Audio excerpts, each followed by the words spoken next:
ಇನ್ನೊಂದೇನಂದ್ರೆ ಈಗ ಕಾವ್ಯ ವಿಚಾರ ಬಂದಾಗ ಕಾವ್ಯ ನಾಮಿನೇಟ್ ಮಾಡ್ತಾರೆ, ಪದೇ ಪದೇ ಗಿಲ್ಲಿಗೆ ಹೇಳ್ತಾರೆ ನಿನ್ನ ಕಾಮಿಡಿ ಲಿಮಿಟ್ ಮೀರ್ತಿದೆ, ನನ್ನ ವಿಷಯಕ್ಕೆ ಬರಬೇಡ ಅಂತ ಕಾವ್ಯ ಅವರು ಹೇಳ್ತಾರೆ.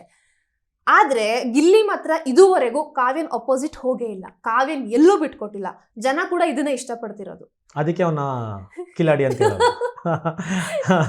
ಸಿಂಪಲ್ ಆನ್ಸರ್, ನನಗೆ ಗೊತ್ತಿರುತ್ತೆ ಅಷ್ಟೇ. ಗೊತ್ತಾಯ್ತು. ನಿಮ್ಮ ಪ್ರಕಾರ ಫಿನಾಲಲ್ಲಿ ಯಾರು ಇರ್ತಾರೆ? ಈಗ ನೀವು ಆಲ್ರೆಡಿ ಹೊರಗೆ ಬಂದಿದ್ದೀರಾ, ಈಗ ಮತ್ತೆ ಗೇಮ್ ಚೇಂಜ್ ಆಗ್ಬೋದು, ಈಗ ಅವ್ರವ್ರಲ್ಲೇ ಆಟ ಶುರುವಾಗುತ್ತೆ. ಯಾರು ಫಿನಾಲೆಗೆ ಬರ್ತಾರೆ? ನನ್ನ ಪ್ರಕಾರ ಫಿನಾಲೆಗೆ ಬರ್ತಾರೆ ಅನ್ನೋದು ಗೊತ್ತಿಲ್ಲ, ಬರಬೇಕು ಅಂತ ಇರೋದು ರಘು ಸರ್, ಗಿಲ್ಲಿ, ರಕ್ಷಿತಾ, ಕಾವ್ಯ, ಧನುಷ್.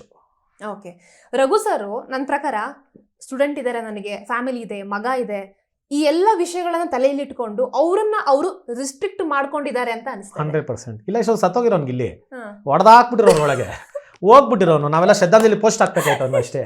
ಹೊಡೆದಾಕ್ಬಿಟ್ಟು ಅವ್ರು ಹೇಳೋರು, ರಘು ಸರ್ ಹೇಳೋರೆ, ನನಗೆ ರಘು ಸರ್ ಹೇಳೋರೆ, ರಜತ್ ನಾನು ಏನಾದ್ರು ಆಚೆ ಕಾಲಿಟ್ಟೆ ಅಂದ್ರೆ ಅದು ಈ ನನ್ನ ಮಗನಿಂದ ಆಯ್ತು ಅಂದ್ರೆ ಹೆಂಗಾದ್ರೂ ಟೀಮ್ ಬರೋಕ್ 1 ನಿಮಿಷ ಆಗುತ್ತೆ ಒಳಗಡೆ, ಅಷ್ಟಾದ್ರಿ ಒಂದು ಕಾಳು ಮೂಳೆನೋ ಇಲ್ಲ ಬೆನ್ ಮೂಳೆನೋ ಪಕ್ಕಾ ಫ್ರಾಕ್ಚರ್ ಮಾಡ್ಬಿಡ್ತೀನಿ.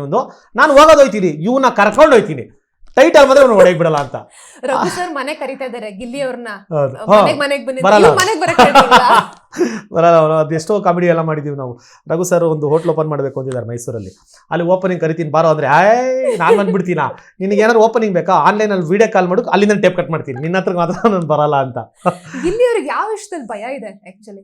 ಅದೇ ಈ ತರ ಅವ್ನು ಗೊತ್ತು, ಈ ತರ ಹೆವಿ ರೇಗಿಸ್ತಾ ಇದೀನಿ ರಘು ಸರ್ನ ಅಂತ. ಆಮೇಲೆ ರಘು ಸರ್ ಎಲ್ಲರಿಗೂ ಐತೆ ಅಂತ ಗೊತ್ತು, ಅದನ್ನ ಮ್ಯಾನೇಜ್ ಮಾಡ್ತಾ ಅವನೇ. ರಘು ಸರ್ ಪೇಷನ್ಸ್ ನ ಮೆಚ್ಚಬೇಕು ಸಿಕ್ಕಾಬಟ್ಟೆ ಪಾಪ.